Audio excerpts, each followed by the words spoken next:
আজ শরীরটা খুব একটা ভালো নেই, তবু কী করবো, মেয়েটার জন্য তো রান্না করতেই হবে।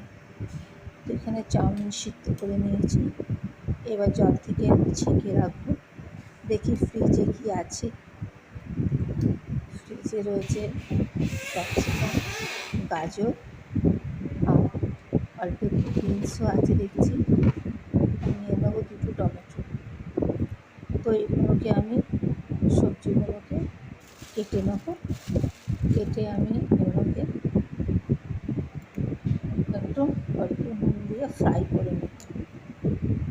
ফ্রাই হয়ে গেলে এর মধ্যে আমি দিয়ে দেবো টমেটো পিউরি করে রেখেছি, আর দিয়ে দেবো ওতে আমি